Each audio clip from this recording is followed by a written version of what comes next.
As a lawyer, do you typically trust what your clients say? Well, it does some but little good to trust what a client says, basically, because the courts try to base decisions not on matters of trust, but on matters of proof.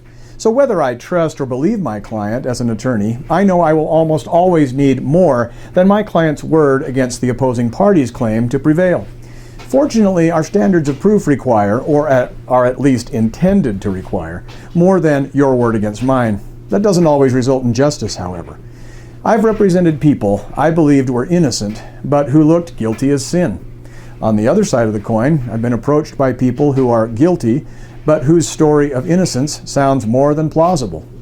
Still, standards such as innocent until proven guilty are obviously better than and spare more innocent people of false conviction than something like guilty until proven innocent.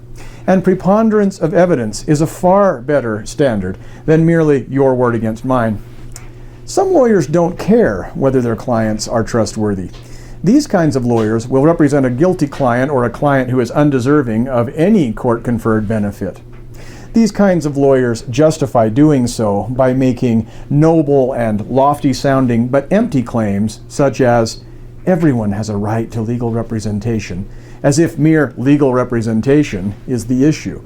These attorneys are simply using and abusing the legal system for their own benefit and without thought of justice or faith in the rule of law.